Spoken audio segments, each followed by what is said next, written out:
On this episode of This is Game Boy, hold on to your butts.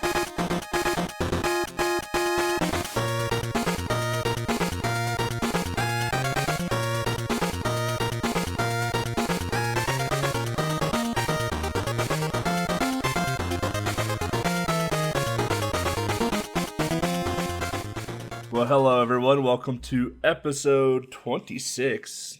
Dang. Been doing this for over 2 years. Dang. Welcome to episode 26 with This is Game Boy. I am Belthic Gaming, and with me as always is Moelle. Howdy ho. And before we dive into everything, Mo, what have you been up to? Playing some video games. I have been doing that. My list might sound long, but it really isn't. So, but I'm just gonna go through it real quickly. I finished the Capcom Beat 'em Up bundle. Isn't hard to do because it's literally unlimited continues anyway, so you just play through the games. Some interesting games I'd never seen before. It's alright, but I think it's more fun to play with two people, but nobody else has it, so I just went through them on my own. I didn't even know that was a thing. Yeah, it's like 7 beat-em-ups. Final Fight, Captain Commando, Armored Warriors, Knights of the Round, things like that. So all the arcade beat-em-ups. They're fun.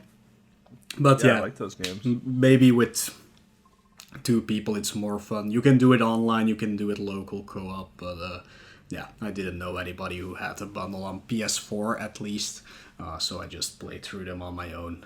Nothing special. Like, all these games are like, 45 minutes long or something, so I did one while I was doing a workout or something. Like, it's just something to pass the time while doing something else, really. I also picked up Sekiro back again. Shadows Die Twice, I think it's the full title, which is the Japanese samurai Dark Souls. Yeah. More Tenchu than Dark Souls, to be honest, but yeah, the fighting, of course, is very hard. I'm not that far into the game. I've only played it a little bit. I do love it. It's a really great game, but I'm not in the mood for such a game, I guess, so I can't keep my focus on it too long. So it's always like do one area and then I leave it be for a while. So it will be a while before I'm done with that. But yeah, starting to learn, but still very hard. I feel like it's harder than to understand the mechanics well enough. Unlike Dark Souls, where you can get very far by just leveling up. You still have to be good, of course, but Sekiro it's a little bit different because there's not really a level up system. It's more like you beat a boss and you get one thing that can help you out later. So that's a different system, but I like this style more, actually, so that's good. Yeah, I own the game. I haven't played it. I like the theme. I like samurai, Japanese, Asian themed things like that. I own the game. I haven't played it because I already know how infuriating I'm going to be when I start playing that game. Yeah, it's really not that easy to understand because you have to use counters basically throughout the entire game, and at the beginning it's kind of easy to how Fallen Order was. Yeah, if you played Star Wars Jedi Fallen Order, the new one, that's kind of how that one was, where like you held block and you just wait for something to come at you. You know what game I really want to play, though, is that Ghost of Tsushima that came out in May, which is another like samurai-themed game. Right. That game looks sweet. Mm-hmm. Yeah, if you're into, like... That's the thing, like, I wouldn't say if you're into Dark Souls you should play Sekiro because it's, like, completely different, but just difficulty-wise it's definitely up there. But if you like things like Onimusha or Tenchu or any of those games... you should definitely check it out. But yeah, be careful. It's a hard game. Like, that's how they're made. So, but this one has a story, unlike Dark Souls and Bloodborne, where it's literally just like you have context clues everywhere. But Sekiro actually has a story-driven You mean you don't just roll for 60 hours? Yeah, you actually have cutscenes and a story that's taking place, indeed. But you will still be, rolling, doing things to dodge everything, because otherwise you're going to die. But yeah, I've been doing that a little bit. I finally finished / completed God of War Ascension, which is the 4th one that came out on PS3 back in the days. Like everybody says, it's not the best God of War game. Absolutely not, because they focused a lot on multiplayer aspect of it as well. So the single player feels a little bit lackluster. But it's still God of War, like the old ones. Like, you're still playing God of War, basically. So if you like that kind of gameplay, why wouldn't you play God of War Ascension? And for completionists out there, there's only one online trophy, and literally the only thing you have to do is log in. So that's all there is to it. Who knows how long the servers are going to be around, so if you're looking to complete that game, I would say do it quickly. Yeah, you gotta play the PSP ones, man. The PSP ones, or the re-releases of them, the HD re-releases of them are really good. But yeah, I love the old God of War series. I like this one as well. And this is the prequel, actually. This is like the first game in the entire storyline. So yeah, it's fun. And it's not that long. It took me like 10 hours to complete it. Having to go through the game twice almost. I was kind of surprised that there was a chapter select, but there are like always with God of War, there are like trophies where you have to do something really ridiculous and you have to use a glitch for it. Otherwise, you're never gonna be able to do it. But the chapter select is weird in that it remembers what you had at the moment you got that checkpoint for that chapter. So I didn't have the necessary upgrades to pull off that glitch. So I had to replay through almost the entire game again because it was right near the end to be able to get it. I thought chapter select will give you your weapons and upgrades that you had when you finish the game, but nope. So yeah, be wary of that. If you're going for it. But again, it took me like 2.5 hours to get back there, so it's really simple. But you have to play it on the hardest difficulty as well. That is originally available, because there are even harder difficulties, but you don't have to play those. I also completed Resident Evil 3 Remake, which was surprisingly easy and very, very much fun. Like, after you've played the game twice or something, you are so familiar with it that you just get through it in like an hour and a half. And then you... Oh, wow, short. Yeah, and then you get like the infinite rocket launcher, and then the game is just laughably easy. It's a lot of fun. There is one trophy where you cannot use that thing, because one of the trophies is do not use the item box ever. And the infinite rocket launcher is in the item box, so you can't use that. So that makes it a little bit more difficult. But I've never been able to complete a Resident Evil game or get S rankings or whatever, and this one I did in 2 days. Like, I played it 2 days and I was just completely done with it. And it was, yeah, a lot of fun. So, if you're looking to get into completing Resident Evil games, yeah, definitely do the RE3 remake, because that's, yeah, laughably easy. I love watching Resident Evil games, but they're just not for me. The last Resident Evil I played was the one on GameCube, which I think is 0. Where you get like stuck in that farmhouse with a shotgun, and this guy with a big old chainsaw breaks in and comes after you. I've never played that one, so I only know the start, and that's in the terrain area, but never played the rest of that one. Yeah, so like that's the only Resident Evil. That's the last Resident Evil I played, not the only, but that's the last RE that I played. And I was like, I don't like this, and I haven't played. Like, the remakes look amazing and they look super fun, but I own them. I own them, but yeah, I have no desire to play them, but I love watching people play them.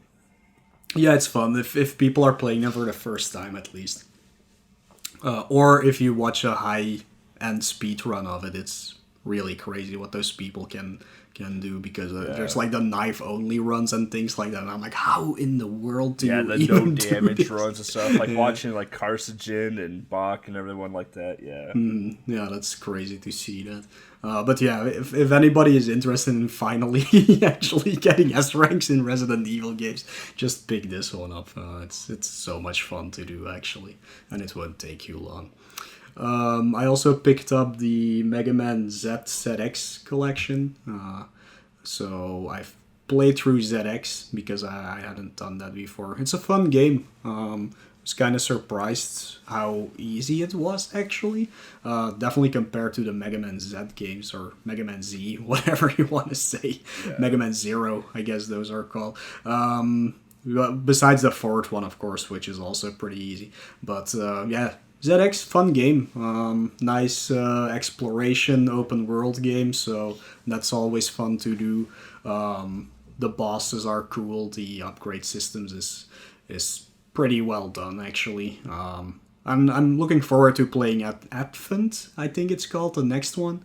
I haven't gotten around to it yet, though. But yeah, that was a fun game. The Switch version, or the re-release collection version, does have like... you can link some of the games and then you unlock new boss fights. I accidentally stumbled upon an area with extra boss fights. Got pitted against Zero. Totally wrecked me in like 10 seconds. I was like, oh, I don't think I want to do this. So I did it. But yeah, that's a fun Mega Man game. And I hope with all the collections that they brought out that they will finally also do Battle Network and Star Force. Because I have never really played them besides the first one. So it would be cool if they make a collection out of that one as well. I played the first Battle Network. It's pretty fun. Yeah, the first one I remember, and then I just didn't do it anymore because I have one on DS, I think it's 4, like a remake of it. But yeah, I never played it for whatever reason, so... but yeah, I hope they do a collection sometime, so... because those games are hard to... Well, not hard to get by, but it's Mega Man, so it has to cost $100. They're hard. Some of them are hard to find. Mm-hmm. Like some of those handheld Megas are actually pretty tough to find, and yeah, because it says Mega Man on the cover, it's got to be at least $50 base. So indeed. I mean, so yeah, those collections are a godsend that they've been releasing them for all the series, like from normal to what we are at now. Sadly, some of the games are missing, like Mega Man and Base.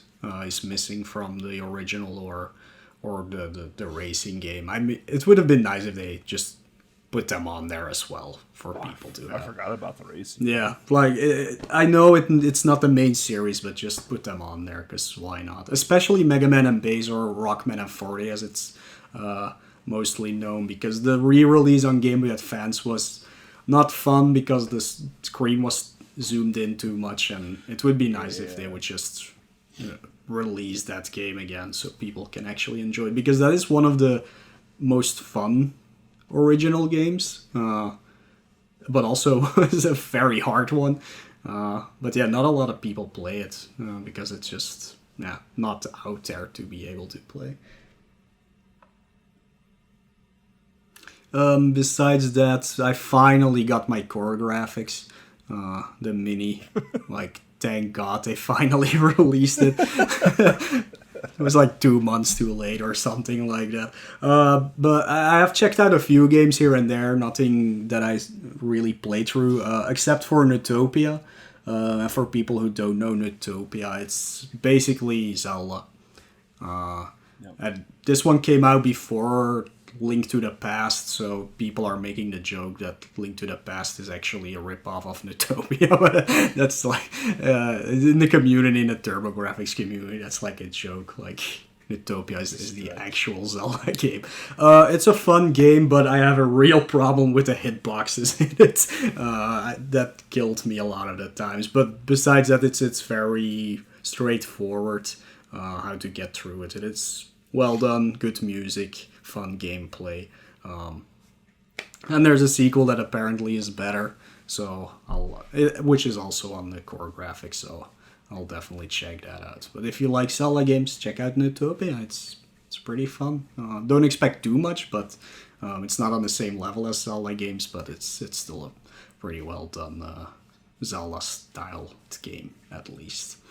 I also I made a list of games for people to choose for me to play on my stream. Those are all games that have been lying around here for ages and that I'm just not getting through. So if people collect enough points, they can just select one of those games. One of them was A Nightmare Before Christmas, the Pumpkin King. So good. Which is a Game We Had Fans game. Probably one of the best Game We Had Fans games there is out there. It is the best Game Boy Advance game out there. It's so good. It is really, really good. It acts as a prequel to the movie. It is canon, like all the characters in it are the same from the movie. And it kind of shows how Jack Skellington became the Pumpkin King, even though he already calls himself that at the start of the game. But yeah, it's like Metroid. Basically, you have a big open world, but you can only go to places when you have the appropriate upgrade. It's not confusing at all. Like it's more made for kids probably than it is for teenagers, adults. So it's a pretty simple game. It's never confusing where to go. There's actually very little backtracking because I did complete this game, which was super easy to do. For my brain, there were some puzzles that I did in a way that were more complicated than the actual solution was.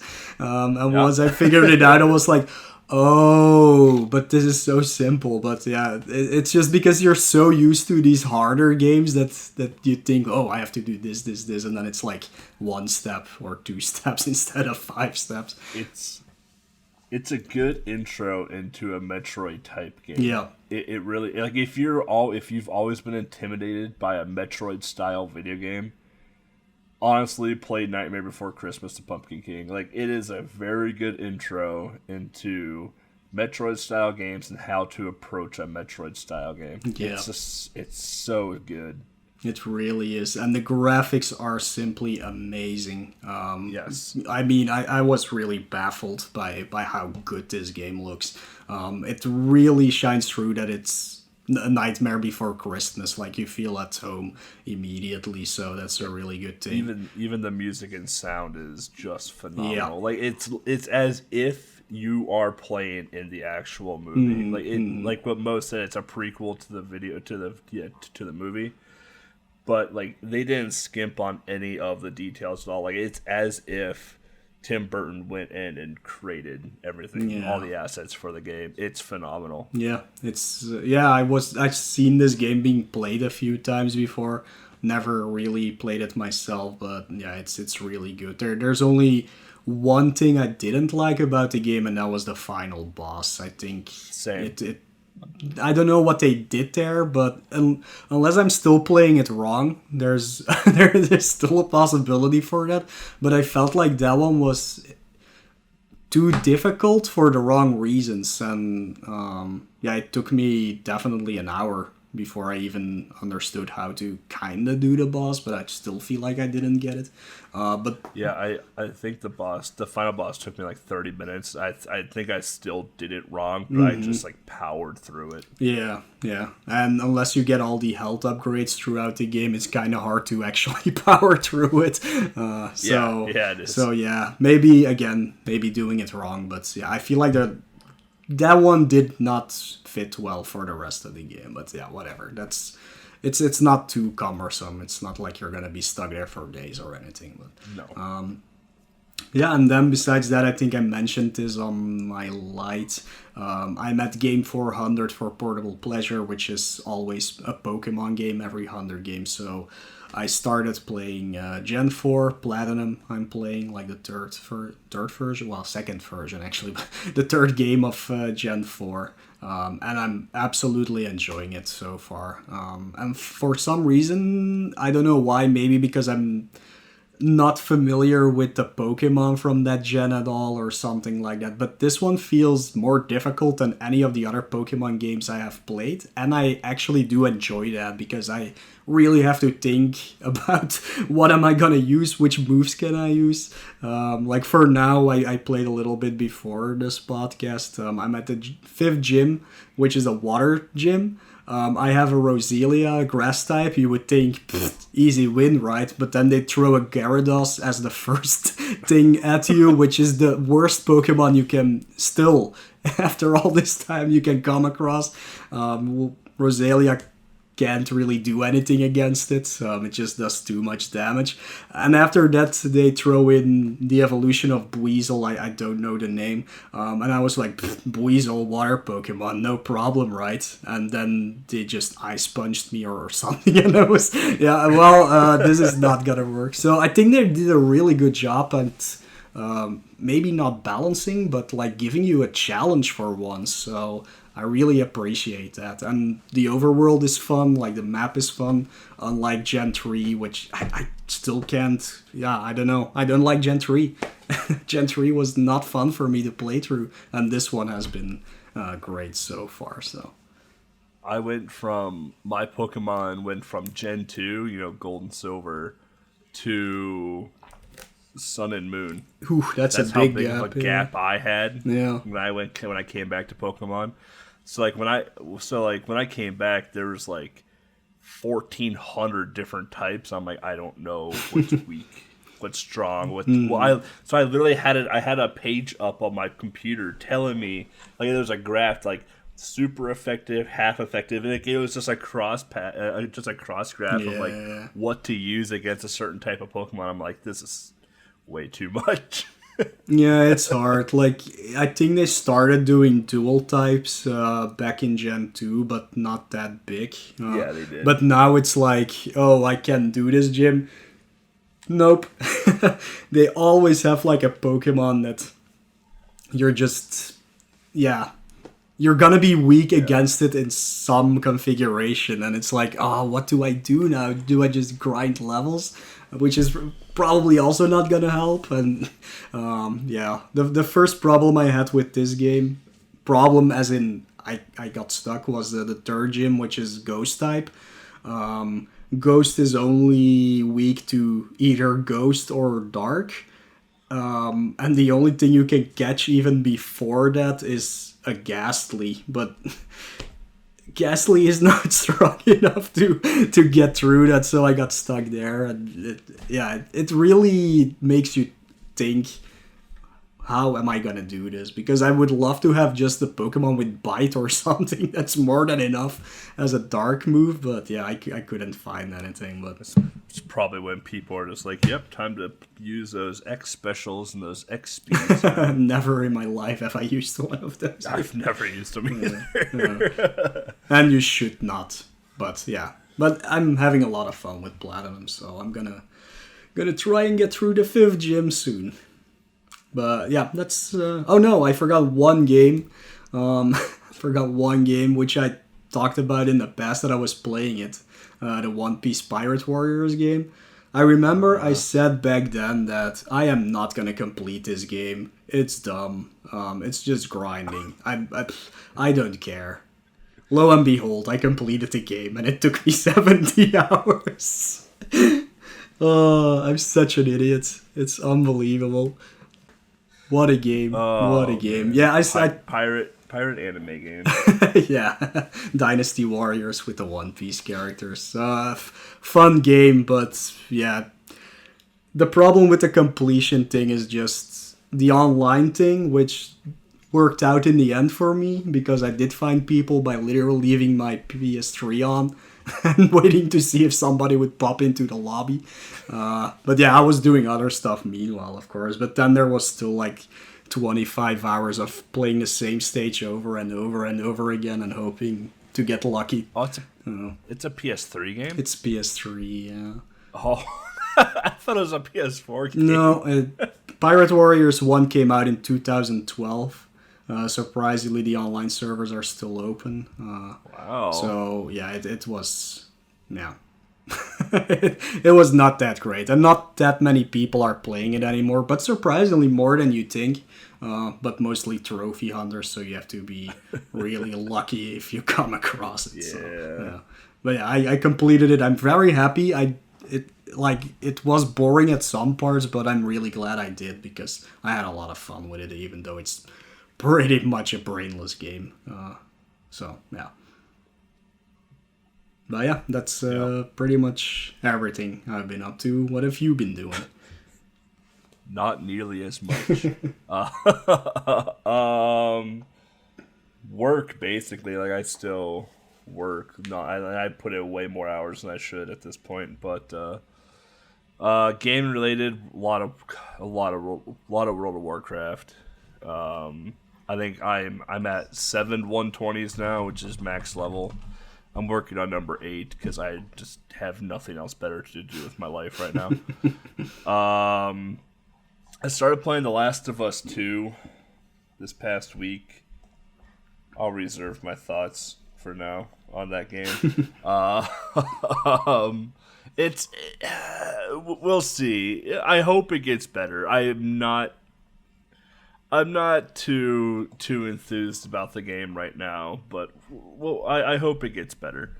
I liked the first one, so outside of that, I started reconfiguring my retro setup. So I've completely gutted my retro setup, and I started converting everything to SCART. And in the process of converting everything to SCART, I got to learn what the difference between JP21 SCART and European SCART was. So that was a fun 30-40 minutes of reading and learning. So, but yeah, trying to get everything up and running for retro again. I do want to get back into Game Boy and NES playthroughs. Really outside of that, I have a few games lined up. The Saints Row 3 remaster, for those that don't know, like, Saints Row is one of my top probably 7 favorite franchises of all time. And then we have Cyberpunk coming up, so I'm pretty stoked for that. And Always Legacy, I'm waiting for my Switch digital code. Oh yeah, me too, yeah. Everybody has been playing it, and I'm like, yeah, where's my game? So I'm waiting for my Switch code for that before, and then once I get that, I'll dive into Always Legacy, because I loved Always Awakening. Yeah. I thought that game was phenomenal. So, really, that's all I've been up to. A little bit of just some back-end databasey stuff. Nothing too spectacular. Organizing. Started sleeving manuals to protect them, and just really behind-the-scenes collecting stuff. So that's really about all I've been up to. Pretty boring. Not nearly as much as Mo. Yeah, it's well, the thing is, the last time we recorded has been over a month ago, basically. Yeah, it's been a while. Because like the episode with Mom we had ready like way in advance, so it might look like I've been playing a lot, but basically the last 3 weeks I played maybe 2 games. So, well, besides my streams, of course, but so yeah, it was a little bit longer for me, but I really have not been playing that many video games lately. So, and since that Mom episode, I've only done 3 games. I want to get back into it. I've had some mental, personal issues I've been trying to get through, so I'm trying to get through that, and I'm hoping to get back into streaming more. So hopefully we'll get more games under our belt, but that's what you guys get for now. So yeah, it's already something. Yeah. So yeah, with that, this episode is going to be Jurassic Park Part 2. The chaos continues. Stay tuned and hear about the history.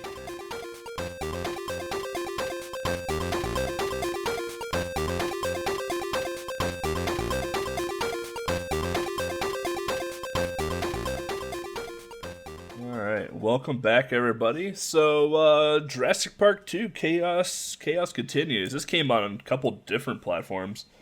Absolutely. And just to be notably the clear, Super Nintendo. before anybody starts being confused, this is not part 2 of our Jurassic Park podcast. This game is literally called Jurassic Park Part 2, so so you make sure that everybody understands that, oh, we missed a Jurassic Park episode? No. We're just talking about this game.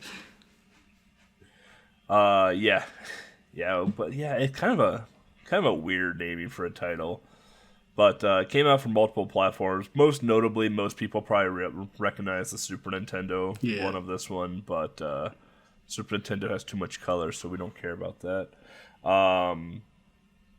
Game came out in the United States first, which is weird, a little uncommon, but maybe not for Jurassic Park. So we had came out in December '94 in the U.S., and then it came out in 1995 in Europe. Yeah, the weird thing about this is not so much. Mostly in the U.S., it comes out a month or two earlier than in Europe, anyways. Yep. But Ocean was a UK-based developer and publisher, and this game is made by Ocean, so that's the developer publisher. So it's kind of weird they released it in America first, but yeah, it probably is because the movie has come out first in America as well, of course. So might have something to do with that. Yeah, I'm surprised LJN didn't eat this one up. Yeah. Maybe it was too late. Maybe, yeah, it might 94, be. 95, so. But, yeah, like Mo said, developed and published by Ocean. Composer, Jonathan Dunn. Do you want to, he didn't like my question, so he did answer yours, though, to a degree. Yeah, so usually when we come to the composer part, of course, we can't say much about them because we can never figure out who they are. Luckily for this one, in the credits, it did say John Dunn, just John Dunn. I guess that's what he used as a name back then. But his full name is Jonathan Dunn. He has been a composer for quite a while, and he worked basically for Ocean for quite a while. He's still doing it, I think, to this day, or maybe a few years ago he stopped. But I know I think he's doing production now, or like being a producer. Yeah, he has his own company at least at this point, where he's the CEO from. But like just a few notable games are, of course, this one. But I'll get into that in a bit because there's actually a story behind this. But yeah, just look at some older Ocean games, and you can see his name pop up for sure. But like most recent game that I see on this list, at least, is The Expendables 2. I did not even know there was a video game about The Expendables, but he did work on that as well. If this is true, because we reached out to Jonathan Dunn through Twitter, and he wanted to answer some questions, but we did a few of them, but he only answered mine, apparently. I don't know if he just didn't read your part or not. Doesn't really matter, but he at least took the time to listen to us, so that's always great to hear. But like,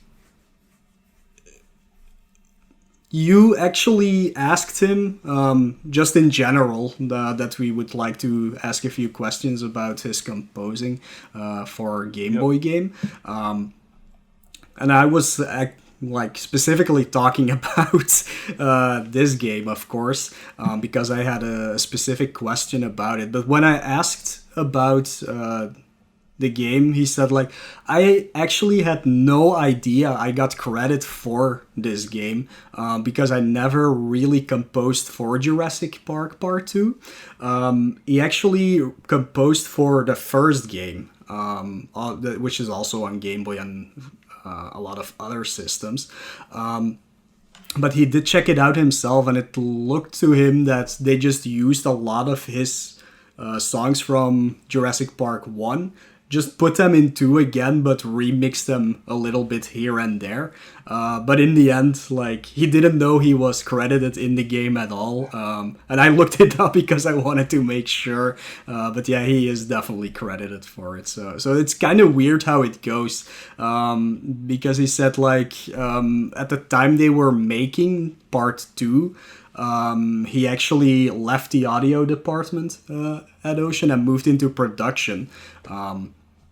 But I guess they had like extra tracks just still lying around that they could use for another game or just remix them a little bit. And it makes me wonder if they did that a lot back in the day, that like a composer made songs for one particular game, moved on to different projects, and then they were like, oh, we have another game, maybe we will just use tracks we have flying around or something. So it's kind of a weird story, but it's interesting to hear that for sure.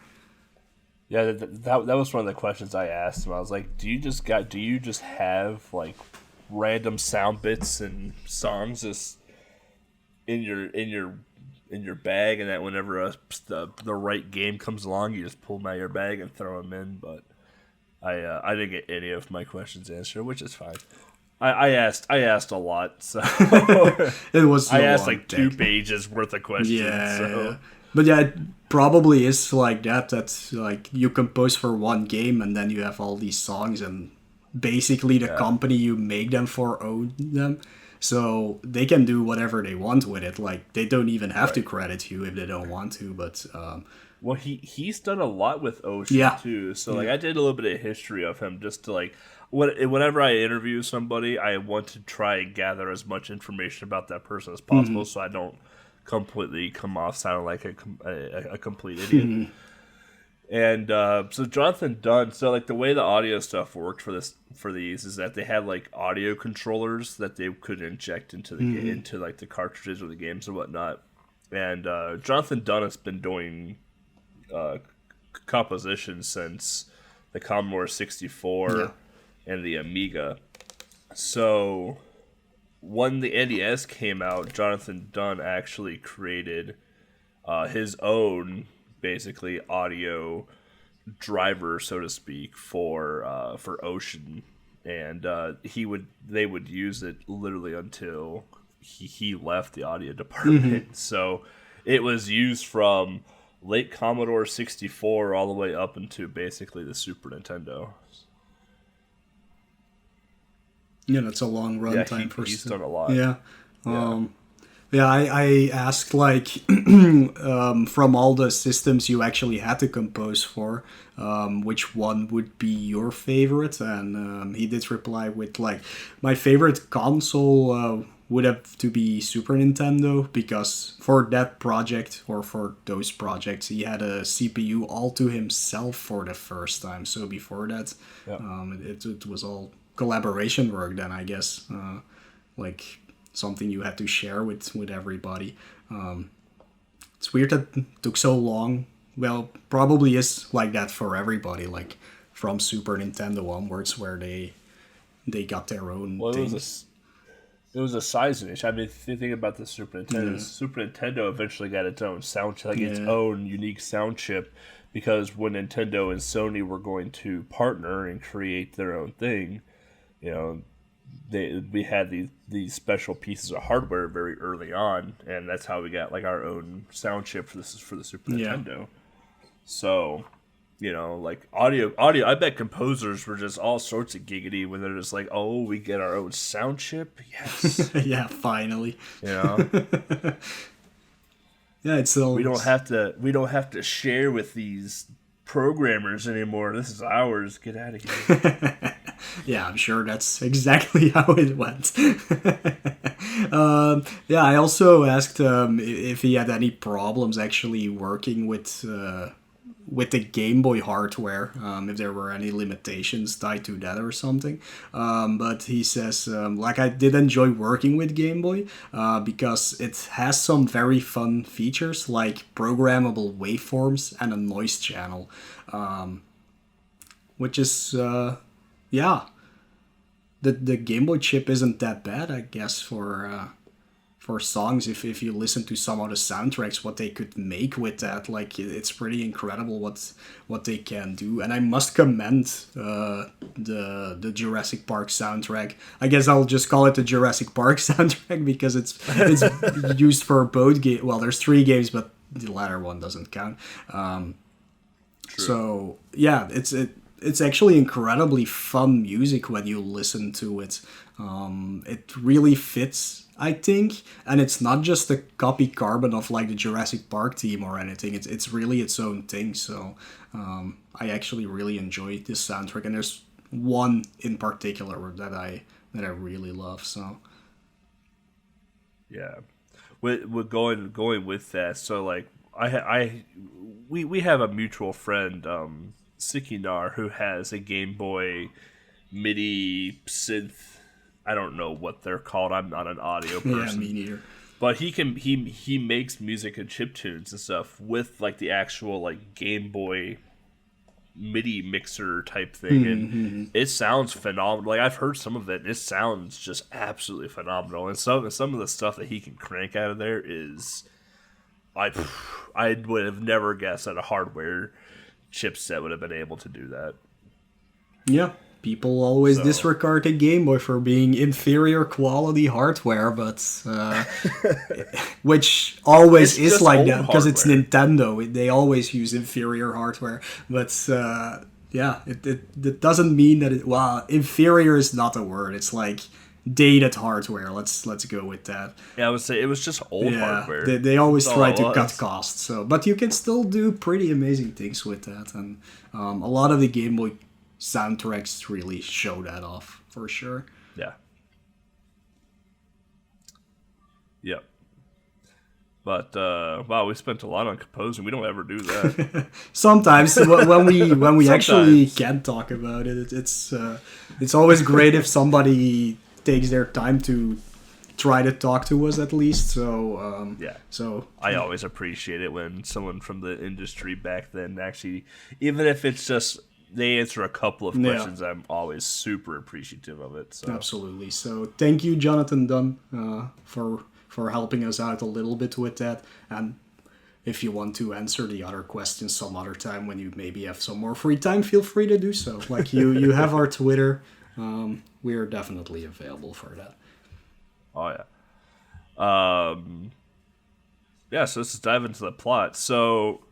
The Super Nintendo offers something called Biosin. I think it's a playable character or some sort of character in the Super Nintendo version. It's not in the Game Boy. So there are 2 characters in the Super Nintendo version that I know. Okay, yeah, I know there's Grant, and the other one must be Biosin. I haven't played the Super Nintendo one. Me neither, no. But you play as Grant, and your vehicle at Jurassic Park stopped functioning as a result of an intentional power outage. Go figure. Grant moves through a rainforest and later takes a raft down a river. We'll get into the gameplay in a bit, where you're going to encounter, dinosaurs. It's Jurassic Park. Yeah. You ultimately reach the Jurassic Park headquarters, where most of the power remains off, so you have to try and turn it on and leave the island, I believe, if I remember correctly. It's been a while since I played this game. Yeah, it's all about escaping the island, basically. Yeah, you have to get like ID cards throughout the way to unlock doors and stuff. So, gameplay though, gameplay. We'll get into how I think about the gameplay later. But gun plus grenades, harpoon underwater. All right, Mo. So gameplay. Yeah, gameplay. Like most people who have played a Jurassic Park game on Game Boy. That's the new system. On Game Boy, we'll probably have played the very first one, which is the top-down one, where you have to collect eggs and go into buildings. It's an okay game. There's nothing too special about it, but it's all right. Let's just say it's all right. This one, however, is just a full-on platforming game.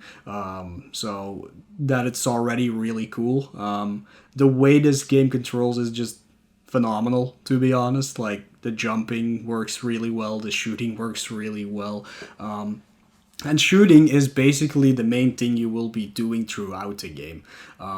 Each level, you have to collect a certain set of, I guess they're key cards. I don't know what they are, actually. Like, they're things you pick up. They're boxes that says JP on them. So I think they're magnetic key they cards could be. just Yeah, Jurassic Park. it's hard to I see. think that's how I interpret it. Yeah. So you have to pick up a certain amount in each stage. At the start, that's very simple to do because it's literally just a straight line. But as you move on through the stages, they become a little bit more maze-like, where you have to look around everywhere to find them all. You have a counter at the bottom that says how many you still need, and the music also changes when you got the last one.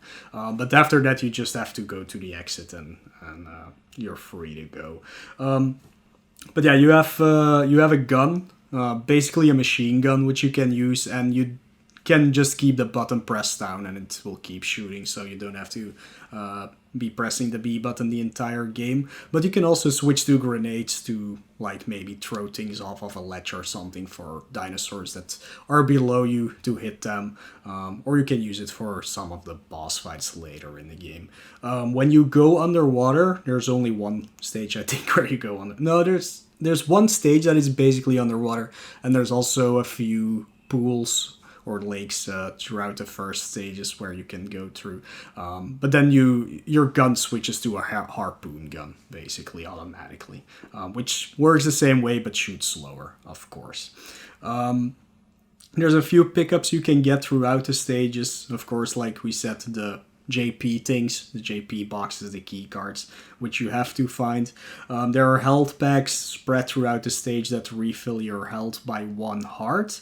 And there's also 1-ups here and there that not only give you a 1-up, but also give you a complete heal. So always nice to pick those up. But that's basically how the gameplay is. You just go through stages, pick up the things, and you go to the exit while shooting dinosaurs.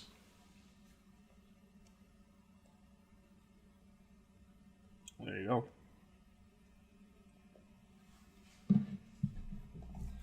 That's a loaded gameplay session right there. Yeah, I'll just go through the stages, I guess. Yeah.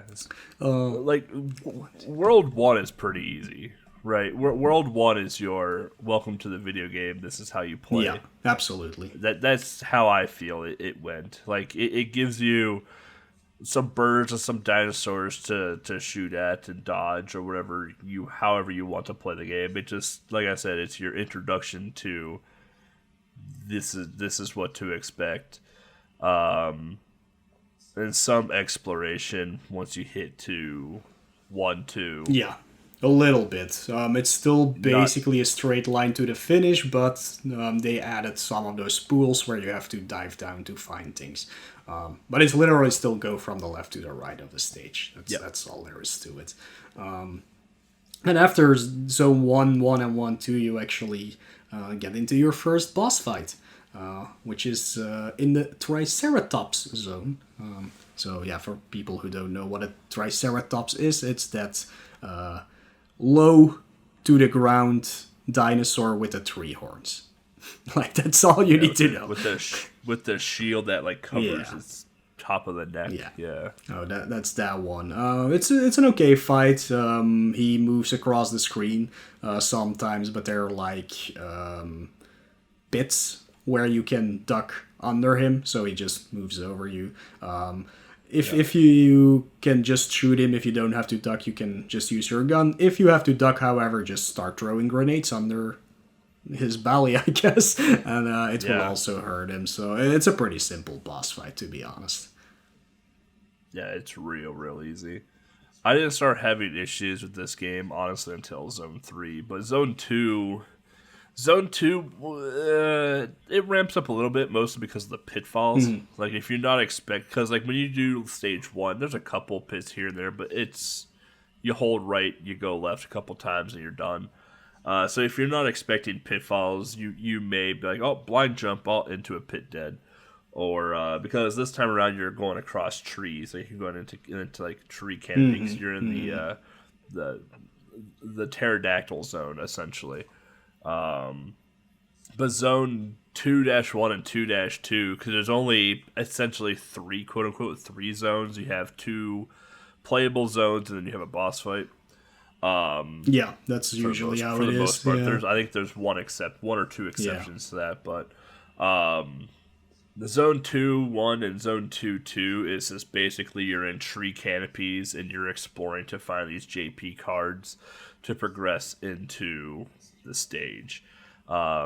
It's actually a decent amount of just adventuring in this stage, just because like the tree branches are kind of all over the place and the canopy is kind of all over the place as well.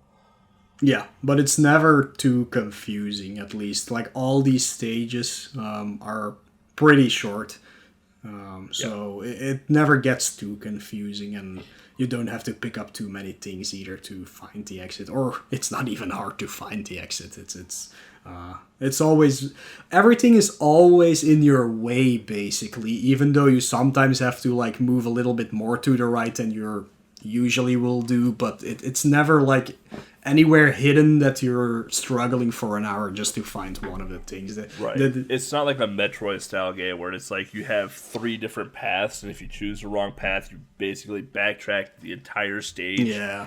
Choose another path, and if you chose the wrong path again, you backtrack the entire stage. There's a little like cliff thingy down here at the bottom. I can just jump over and keep moving, but if I went down that little cliff thing, there's a key card there. Yeah. Okay, I had to go down there quick. Like it is in your way. It may not be blatantly in your face that you need to go that way, but you have at least approached where you've had to go. Yeah, it's like if you just come to a split in your path and you can go left or right. If you go left, you find one thing, it blocks your path, so you just go back and then you move to the right path. Like it's like that. Like it's really simple. Yeah, and then you have the pterodon fight, which I actually don't remember this fight at all. This is the pterodon is just like, it's kind of like a pterodactyl, but not really. Like, look, when I was 8 years old, I was really into dinosaurs, and I could tell you everything about them. But now that knowledge is long gone, I'm afraid. But yeah, this is just your basic fight against an avian type.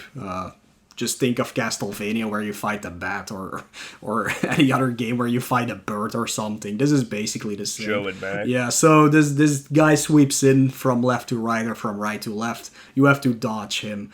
Sometimes he spawns little pterodons, I guess, that will chase after you. And you have to take them out first before the actual mother, I assume, appears again. But it's still a very simple fight if you know where to stand so you don't get hit, which is usually just completely to the right side or completely to the left side.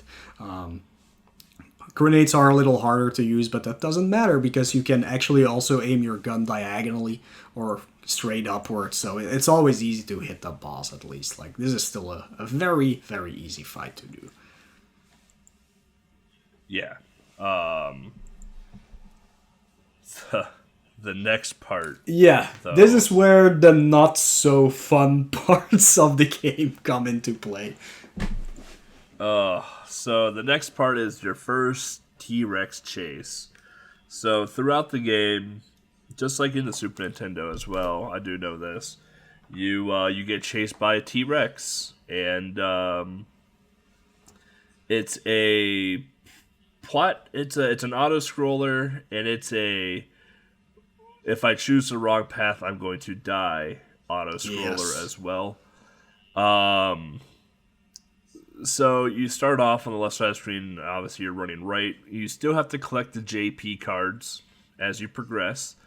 However, the ground, sometimes you can walk on it, sometimes you can't because it just has spikes coming out of it for some unknown reason. The platforming is not amazing by any means at all. It's very tight. Yeah. Once you get towards the later parts of the chase, you get into, if you've ever played Super Mario Brothers, you know how like you have like a 2-block gap that Mario can just fit in. and it's like you're just staying down that one block, and you have to like jump at the last possible second to like get out of there to make it to the next platform. There's a lot of that towards the middle end of this T-Rex scene, and it's actually a pretty stressful auto scroller because if you start messing up, the T-Rex does eventually catch up to you, and if it touches you, you're dead. So there are first aid kits along the way. They're scarce. There's like one or two throughout the stage. You have these little tiny dinosaurs in your way too that actually do damage to you, and you have I believe 3 hit points through this entire thing too. So you can only take 3 hits before you're toast. And I don't believe there's a checkpoint in this auto scroller at all. So. Yep, that is the biggest problem about the auto scroller stage, at least the T-Rex pursuit.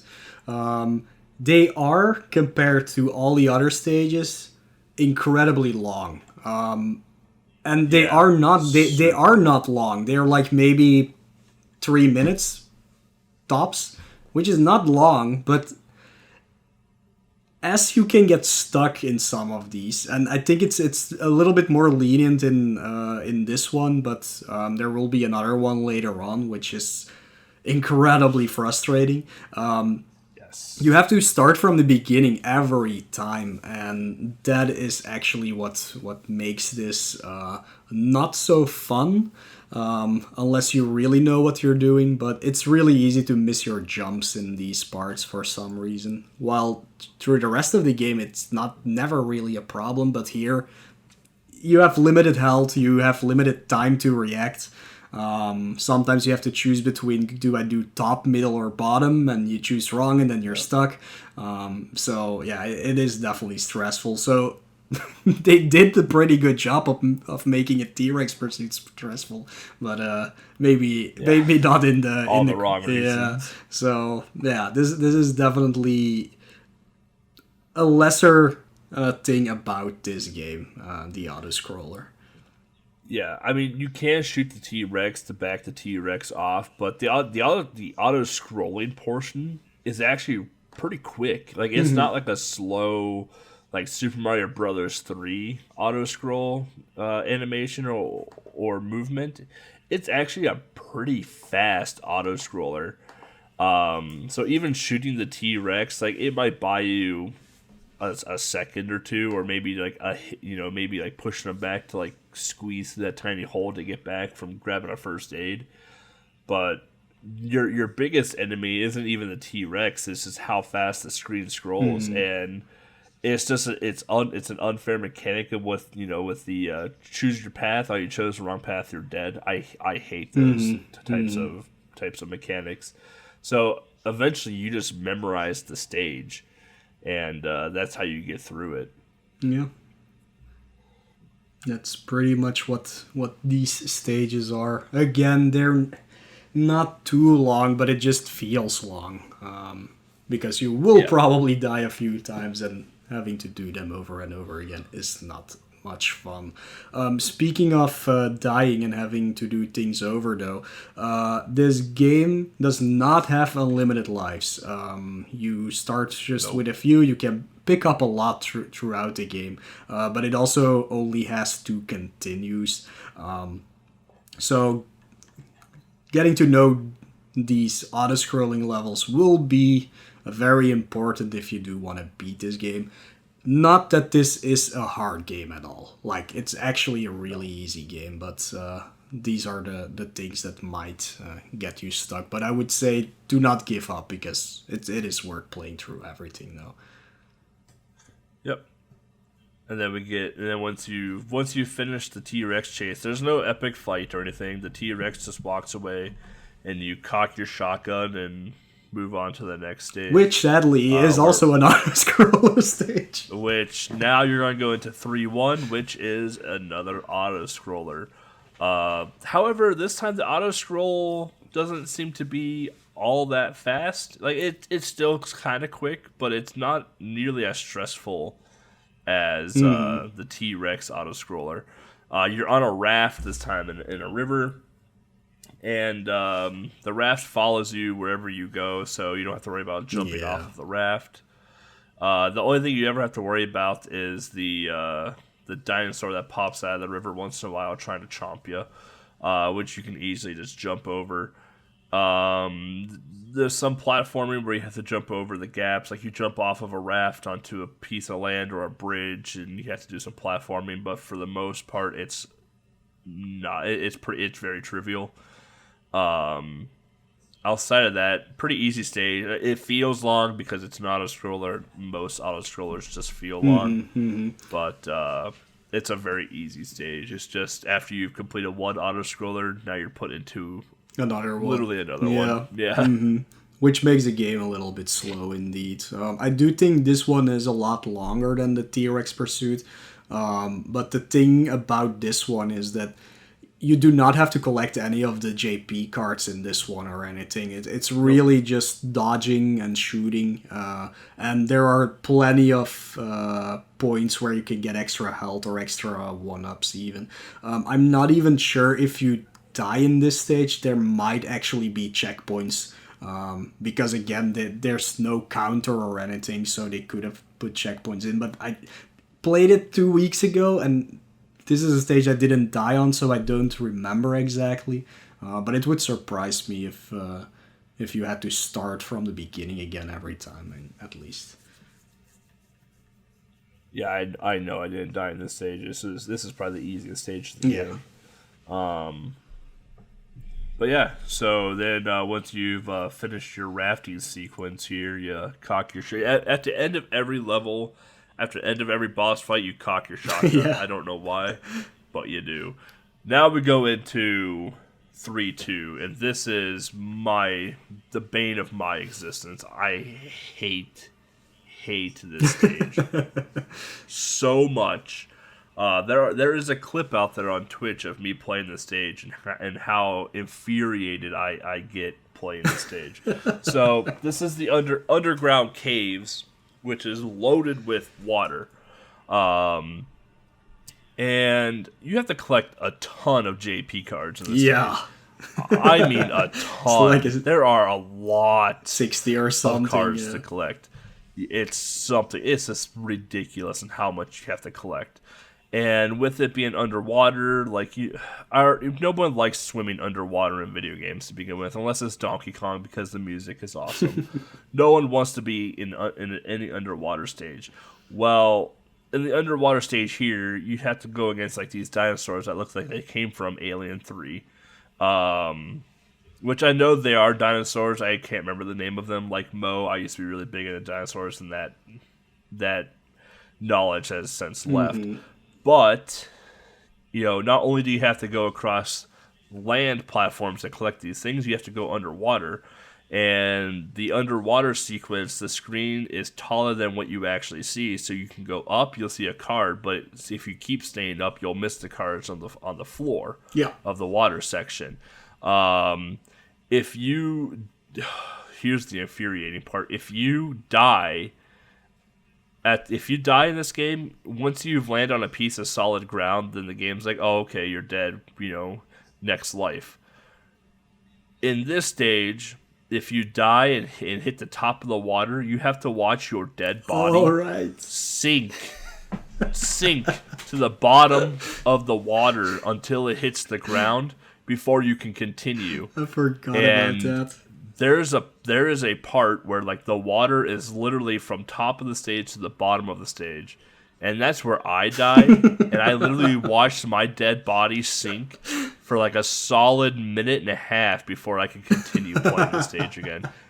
I was infuriated. There's a clip of me just upset at this at this particular stage. But this stage, in my opinion, is the worst stage. There's a ton of JP cards for no reason to collect. And this stage is just one of those, I took the top path, I collected some cards, and I got to backtrack and go to the bottom path and collect more cards. There's a middle opening, I better go in there and collect more cards. It's just, I feel like they added this stage to prolong the game, and it just doesn't add anything to it at all, in my opinion.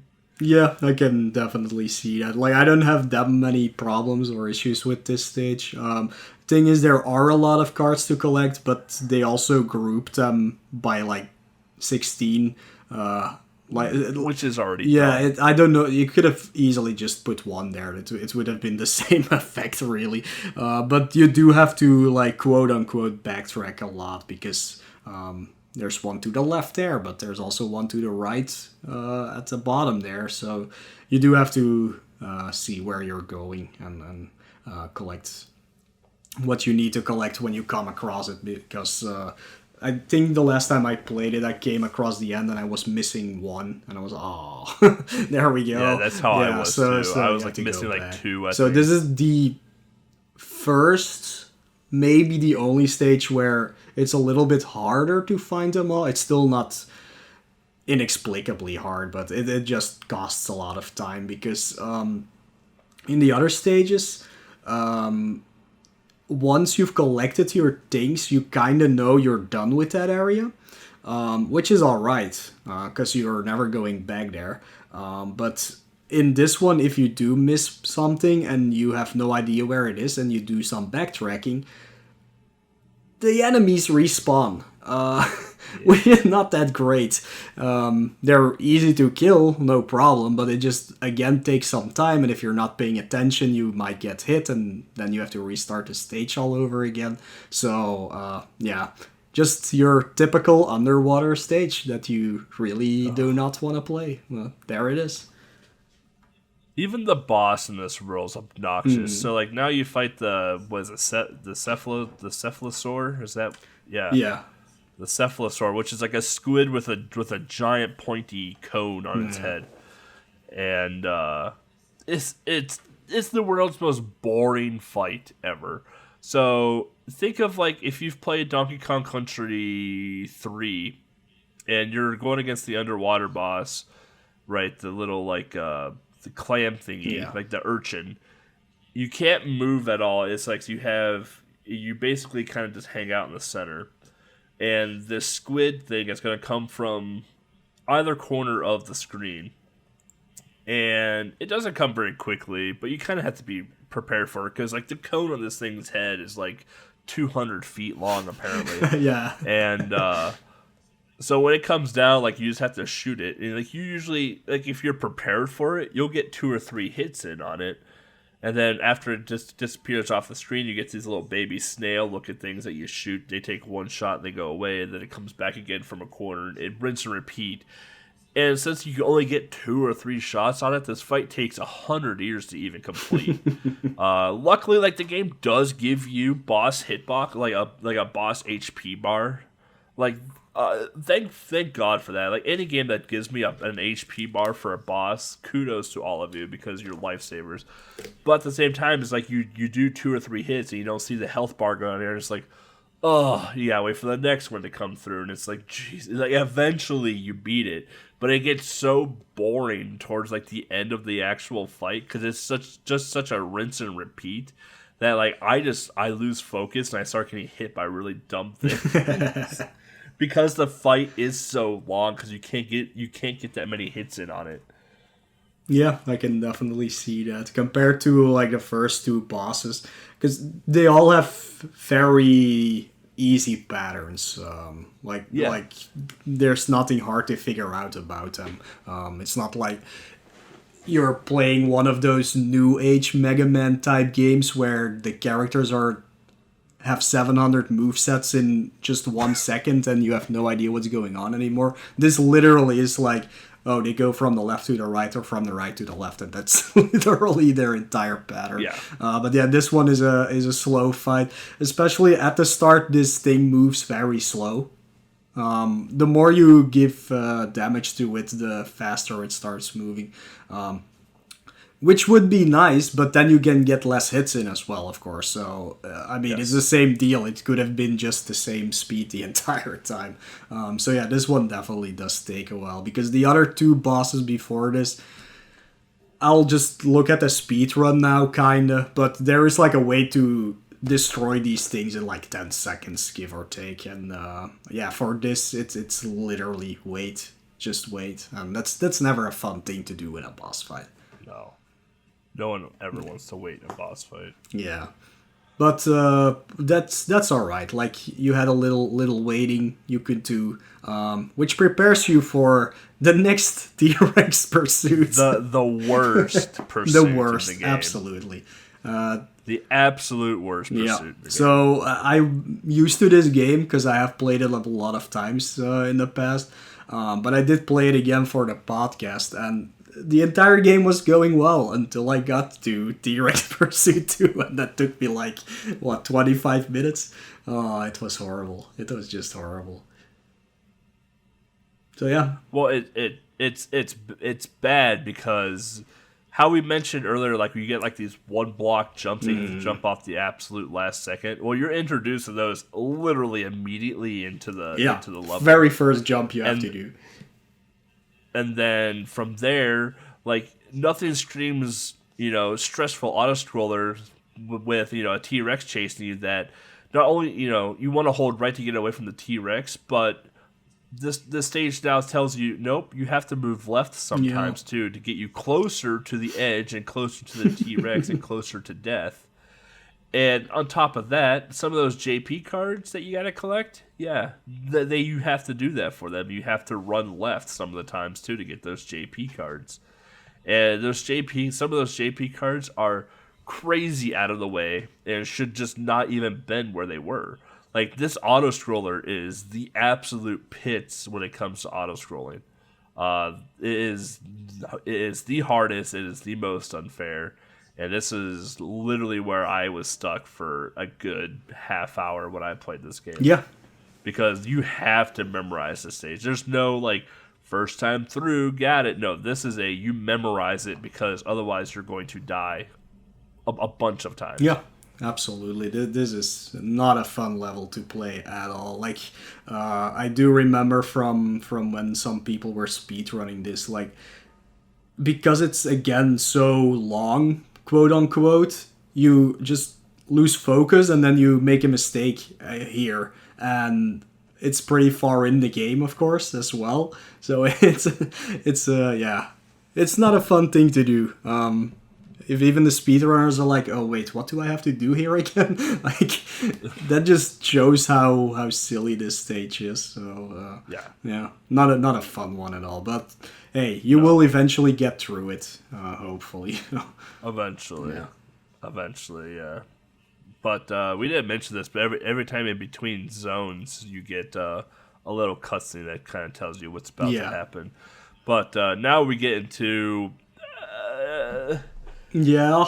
arguably what you want to call it. I called it the basement. Yeah, basement for sure. You could call it a factory. You could kind of call it whatever you want. Yeah. But here we're in the raptor zone now, where we're introduced to a lot more dinosaurs. This level isn't bad. It's your typical factory stage where you get to ride some elevators, hop off into separate rooms from the elevators, and collect your JP cards. This stage is pretty straightforward. Yeah. Like I said, it's your atypical factory stage. There's not much backtracking. Avoid fire. Go on conveyor belts. Yeah. It's so standard that you can just imagine it in your head already how it would look like. So yeah, it's nothing special by any means. It's a little long, but it's nothing special. Yeah. But we do get into the Velociraptor zone, which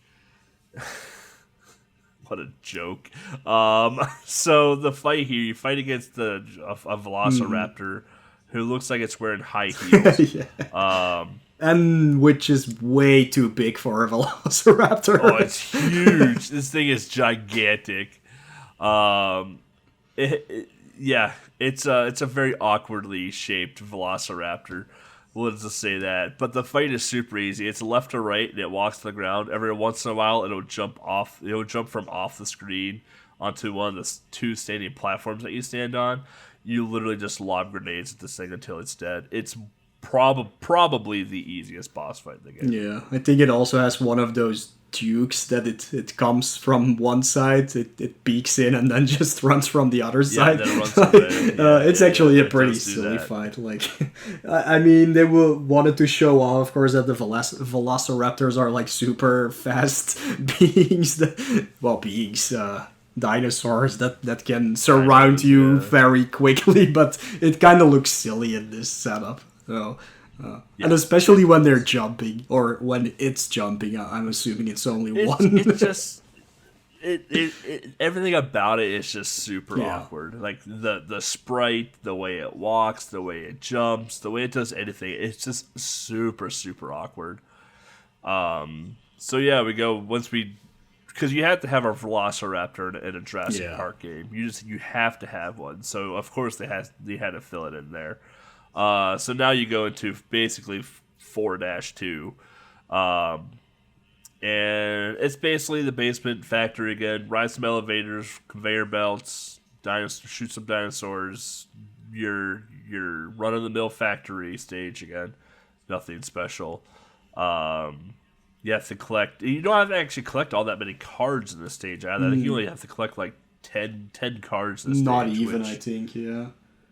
Yeah, which is crazy because this is the final stage of the game. Yeah. So once you've collected your cards, now you go face off against the big man himself, the T-Rex, the mama of them all. So now you get to avenge.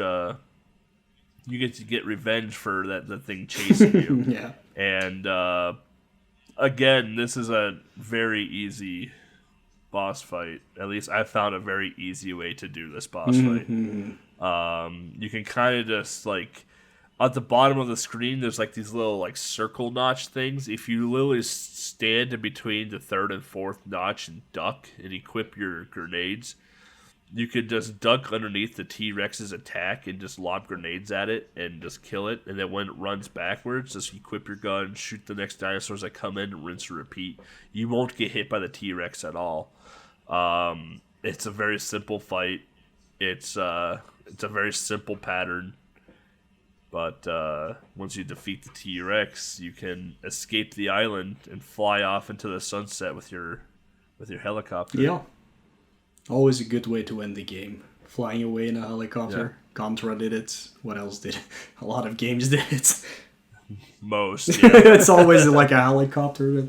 Well, I mean, how else are they gonna get you? They can't land a plane there. I do like the ending sequence to this. So, like, at the end, you get a cutscene that says, "Brilliant. You have escaped Jurassic Park. You have succeeded where others became dinner."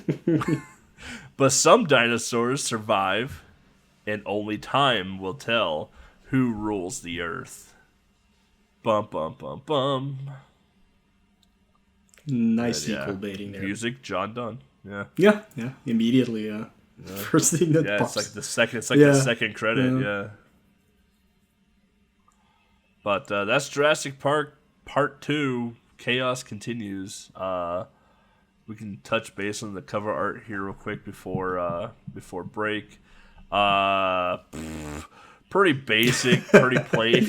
If you've seen the Jurassic Park movie poster where it's all black with the red circle with the T-Rex skeleton in it that says Jurassic Park, which is the pretty norm movie poster for Jurassic Park, that's the cover for That's the cover for the Game Boy game, and right below it says Part 2, The Chaos Continues. And at the top it says, the sequel is here, featuring all new dinosaur species. So with the new efficiencies of programming with the second part, they figured out how to add more dinosaurs in. But it's nothing special. It's basically a movie poster with some word art slapped onto it. Yeah. Well, what else do you need for Jurassic Park, basically? That's true. Like that's all you need. If you have the logo, you're set. People will definitely go out and buy it. Oh yeah. It's kind of weird that they just like Part 2, the Chaos. I mean, it's still a weird one, but like at least for the third one, well, but then they went with the movie title, I guess, The Lost World. So, or Or was the third one doesn't exist? Well, I think Hero played it recently and said it actually not that bad. So I'll see it when I get around to it. But yeah, same. As far as I know, at least, this is definitely the best out of the 3 Game Boy Jurassic Park games for sure. And this is a very pleasant game. Like there are a few issues here and there, but it's actually really good. And the music is great. The controls feel amazing. The auto scrollers are just could have done without those. The controls are actually responsive. Yeah. So like right now, like the hot games in the Game Boy community are somehow the Spider-Man games. Yeah. Thanks to some influence by me. Yeah. Somehow the Spider-Man games became the hot new trend in the Game Boy community and speedrun community.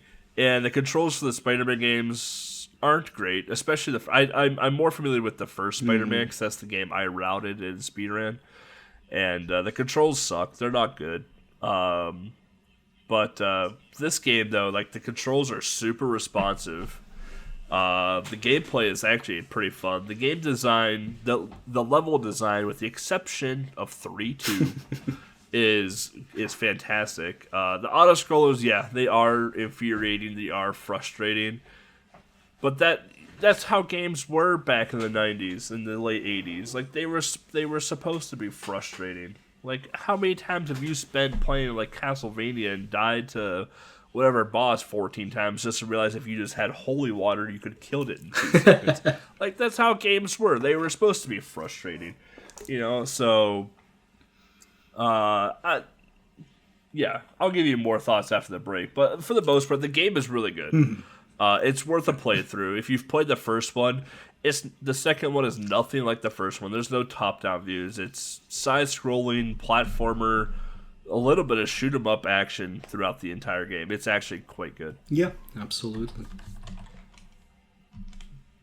So, I couldn't find much for general reception of the game. It's hard. It's honestly hard to find Game Boy, like how the media thought about some of this, especially if the game came out on different platforms. Like you could always find out, like, wow, this game was great on the Super Nintendo. Okay, what about the Game Boy? Well, I don't know. Yeah, right. It's definitely hard to see. Like the only thing you may be able to find is an article in Nintendo Power, if even. But that's they're just tooting their own horn, so of course they're gonna give it a good rating. So Right. So you can't go like by there's that. there's a thing here. Nintendo Power praised the SNES version for including a 2-player option. Yeah. Okay. Thanks, Nintendo.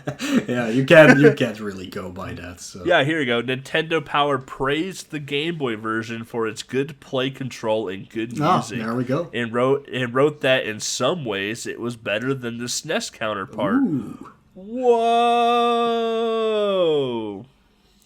Don't hear that often. How about that? Nintendo just said that the Game Boy was better than the Super There we Nintendo. go. We finally have proof. There it is, right there. I'll even here it is right here. I'll even give it to Mo so he can see it. I'll post it in the Discord even. There we go. Look at Nobody's that. gonna know what's going on. Nintendo Power. Right here, folks. You're hearing it firsthand. Nintendo would rather do stuff with the Game Boy than the Super Nintendo. Yep. So yeah, with that, we're going to take another break here. When we come back, we'll give some more history, thoughts of the game, the small speedrun segment that we have, because this game actually does have a nice little speedrun community around it, so stay tuned.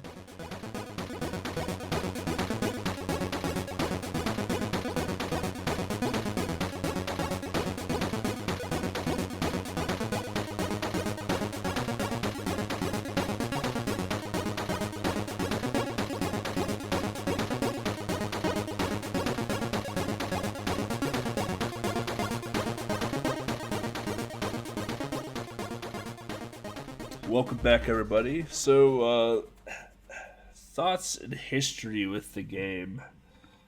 I'll go first. I don't have actually that much to say about it. So I didn't play this game until Game Boy Adventure a year or two ago, and I believe Author Blues made me play it because that was when this game was actually the hot speed run for a while within the Game Boy community. Casually played it. I thought it was a decent game. It was above average. I had fun with it. I had a couple of frustrating moments with it, but for the most part, I had fun with it. I thought it was a decent game. The controls were good. It's a game I would actually revisit and play through again, which actually says a lot towards the game because there's most Game Boy games I say that are good and I would never ever return to again just because I have mostly because like I have no reason to. I did what I needed to do and I was done with it. But this is a game I would definitely play through again casually. As the sprite work is nice, the sprite sizes are nice, the music is great, and the level design for the most part is very good. I think Ocean did a very, very good job with this game. So yeah, I don't know. Like I always like Ocean games, even though they are not the greatest or anything, but they always have something to them that makes me really appreciate playing through them. Because usually they're also very hard games. I think Ocean had a lot of movie licenses back in that period because the other ones I remember from recently, within the last year that I played from Ocean, are Darkman, which is also not a good game, but also not a bad game. I really enjoyed playing that, but it's really tough indeed. And the other one was... I completely forgot now. That's weird. Oh, Navy Seals. Waterworld. Oh, Waterworld. Yeah, that's another one. But Navy Seals is another one that's based on the movie, which is also an incredibly hard game, but really fun to play. So that's usually how it goes for Ocean. The first one I ever played was Mr. Nuts, the Game Boy version. That one is that's a good game. Yeah, it's a little bit more lenient because you have passwords and continues and things like that. Like Darkman and Navy Seals, you have 3 lives and that's basically it. So they are always really hard. But yeah, they are fun games. And I think I was the first one that played this game, if I remember correctly, for Portable Pleasure. And then I made John Carls play it for his console challenge. And he liked it that much that they went into the whole speed running thing about it. But yeah, I really enjoyed this game. Like I played it again 2 weeks ago. I still think this is a great game. The auto-scrollers are sadly... They lengthen the game too much, which is not necessary, and they're also a bit frustrating. But I do enjoy all the normal stages a lot. Even the Raft auto-scroller is pretty much fun. It's just those T-Rex ones that are a little bit unnecessary or unfair, at least. But I do recommend that everybody checks out this game. And I would say play the first one as well. When I played the first one as a kid, I never understood the game well to get very far, but I played that one recently as well, and it wasn't that bad. I think it took me like maybe 2 hours, and I had to restart once. I don't remember, but I do think that's a very fun game as well. I talked a little bit about the music earlier, and I'll figure this out with Lex how to do this, but I do want Lex to like play a little bit of 2 songs that you probably already heard during the break songs or an upcoming break. And I did ask this question kinda to Jonathan Dunn, but he didn't really answer it. But one of my favorite tracks of this game is what we know as background music 6. I think it plays during the underwater stage, if I remember correctly. And it has like a part in it, around like 50 seconds in, that... For me, even though it really is not the same, it's hard to explain, but it gives me the same feeling as the theme song from the movie Commando with Arnold Schwarzenegger. And I asked if he maybe was influenced by that, but I didn't get the answer to that. But now that I think about it more, and Lex, you can play those next to each other. I'll let you know which parts I'm talking about.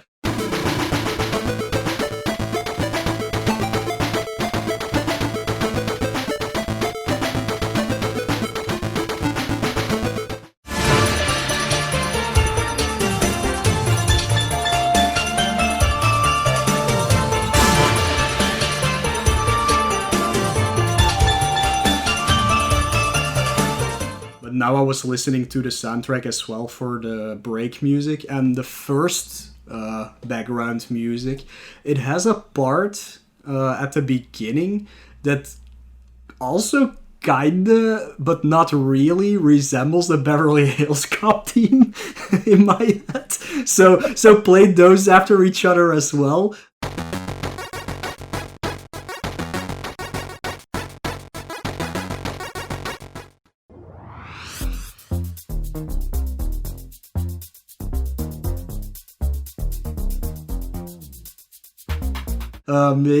Maybe it's just me making connections that aren't there, but it does kind of feel like it. And now I just wonder if Jonathan Dunn got inspired by late 80s, mid 80s movies or something for the soundtrack of this. So yeah, would be nice if if I'm not the only one who can hear the similarities, I guess, or the same feel to those songs. So, but yeah, we'll put those in so people can hear it as well, I guess.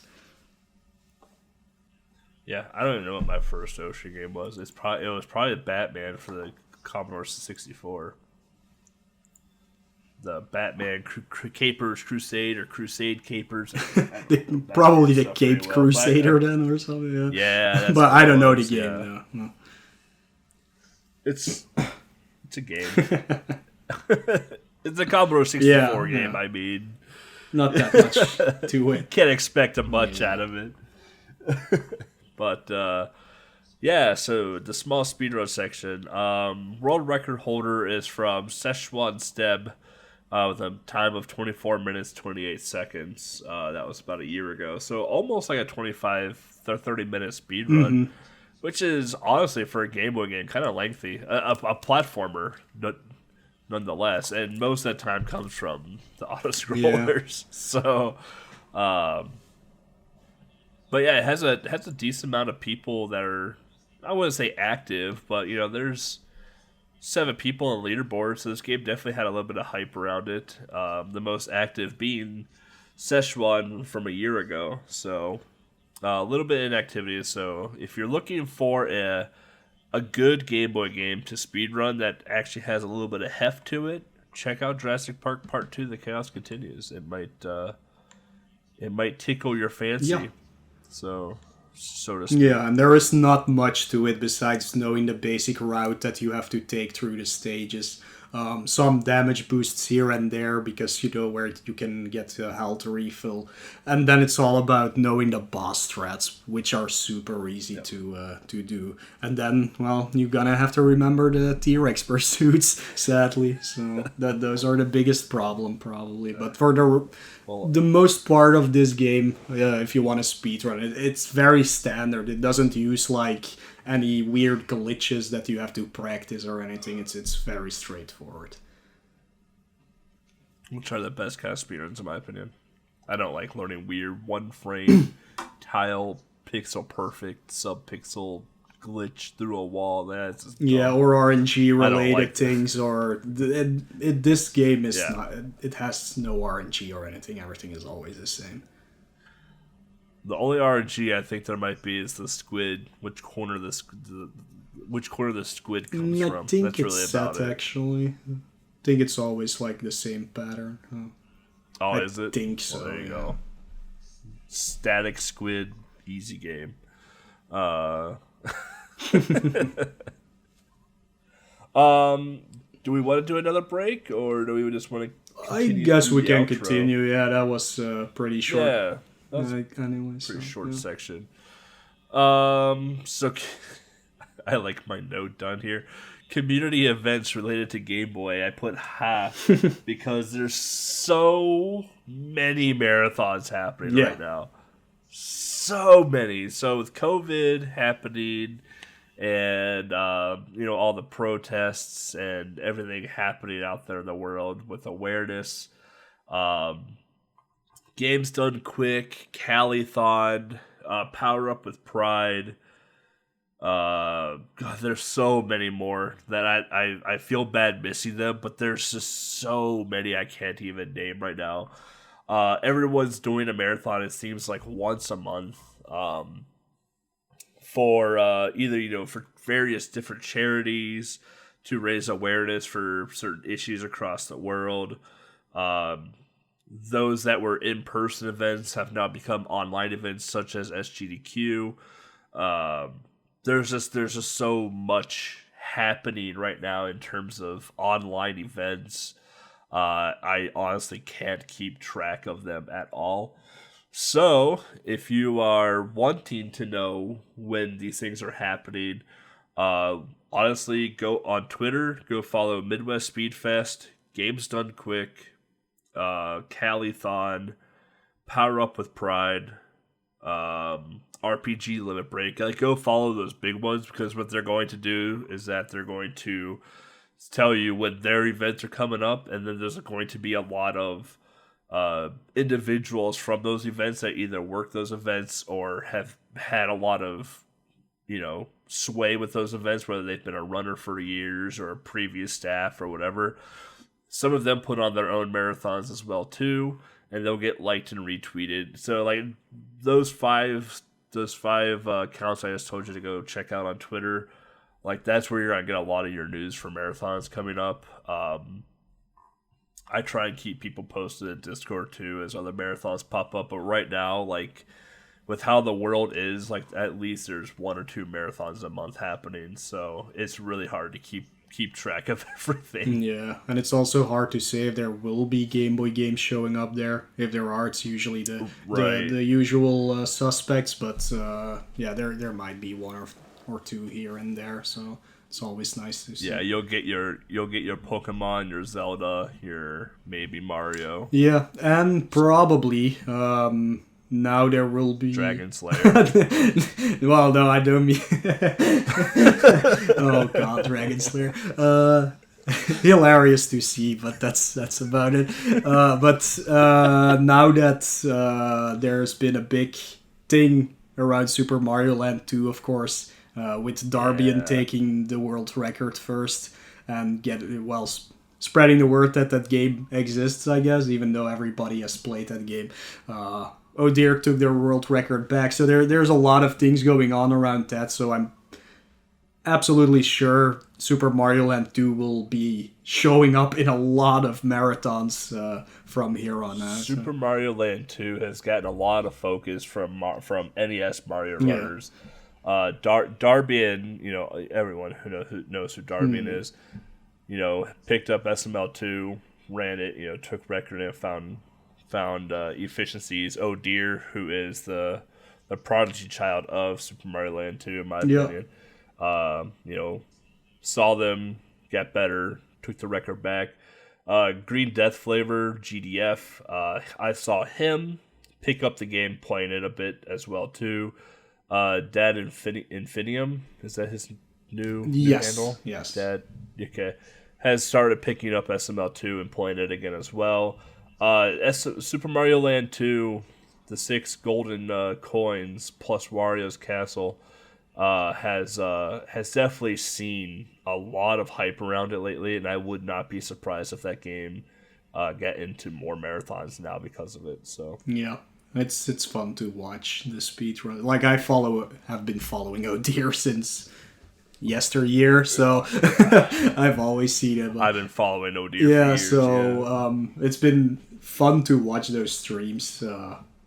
When he took the world record back, I was watching, and I remember it because I should have been in bed like an hour before that, but I was still watching, and you saw his heart rate go up. My heart rate was way over his when I saw what was happening. I was like, oh, I have to see this. I have to see this.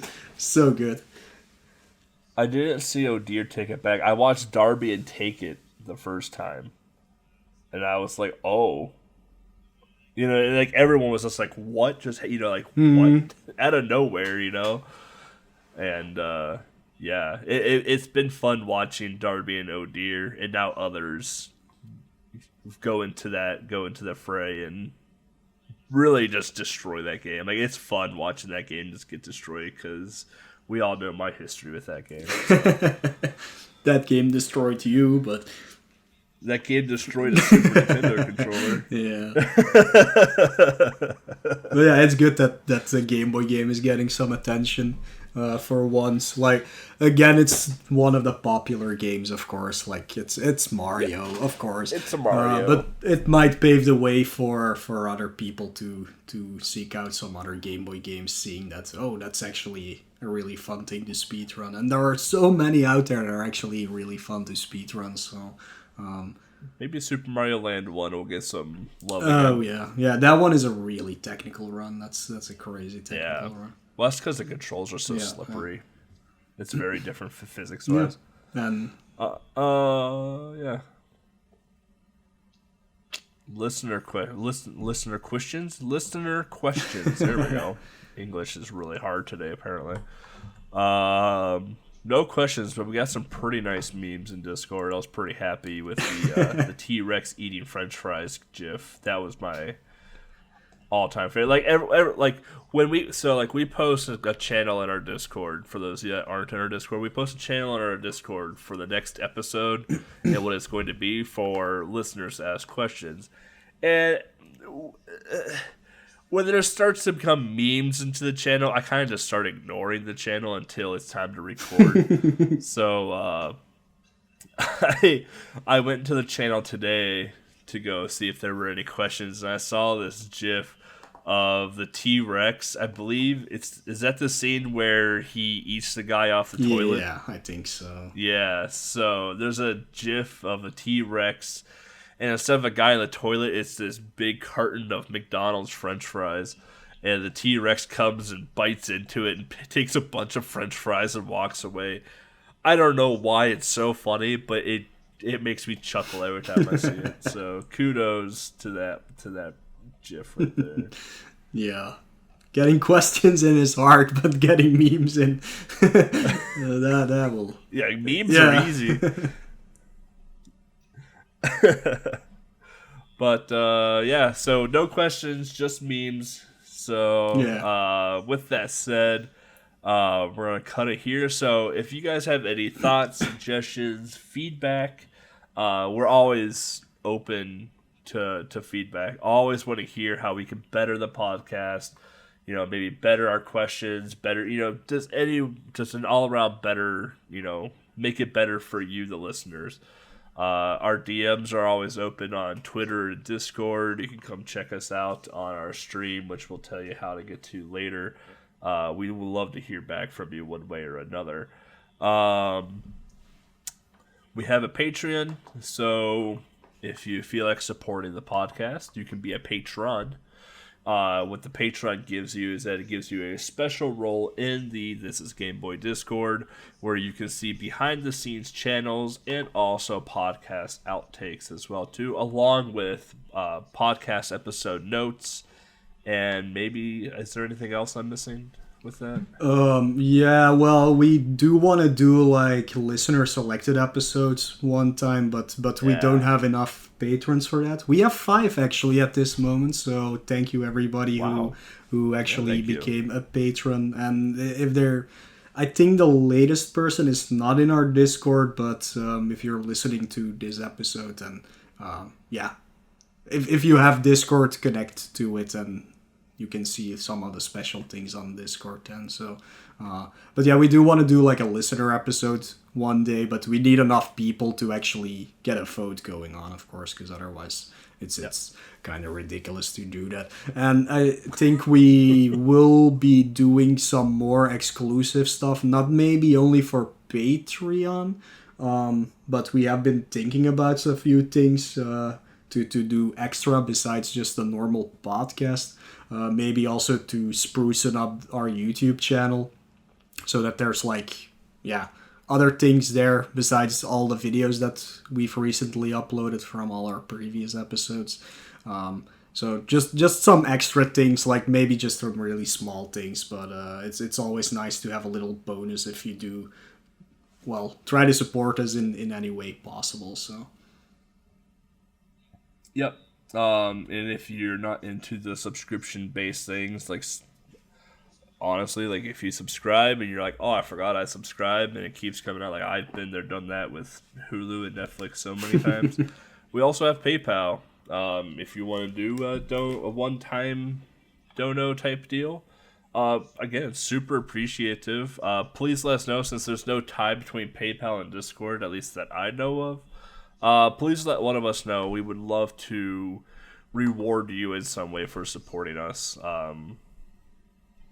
We'll figure out how, but please let us know.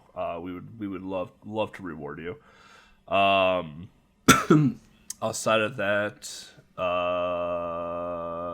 don't think we have anything else to really announce, right? I don't. No, we don't have any announcements for the podcast, at least. No.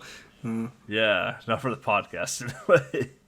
So yeah, with that said, you can find me on Twitch and Twitter at Belthic Gaming, Instagram at Belthic Gaming, TikTok on Belthic. I'm just going to throw out all of my social media, because I need followers.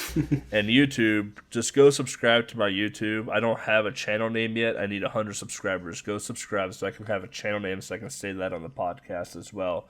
There's some epic play testing of Super Squidlet that's coming out hopefully in the next month or so.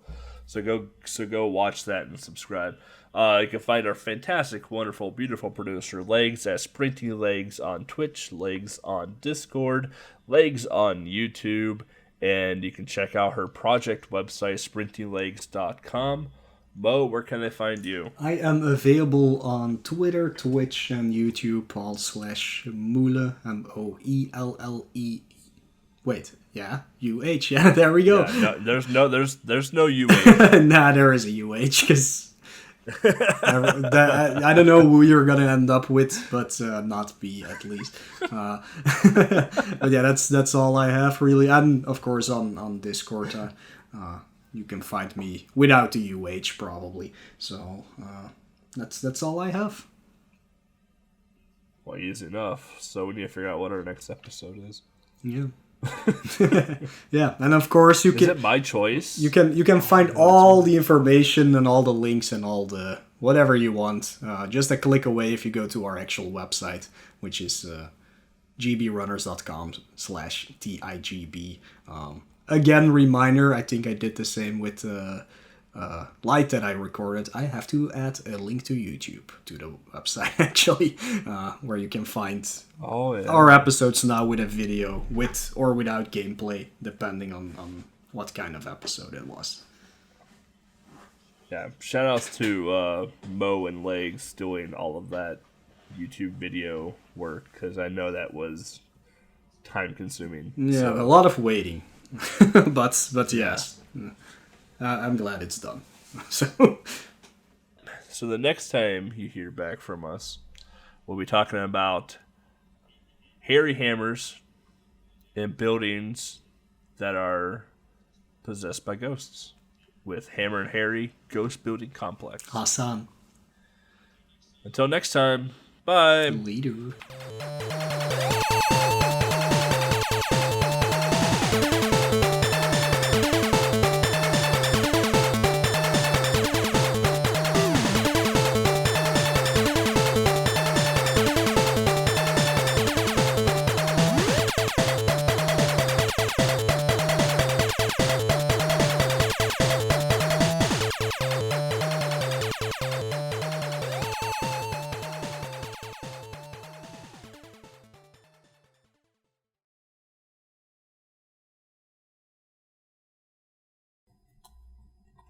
Butts.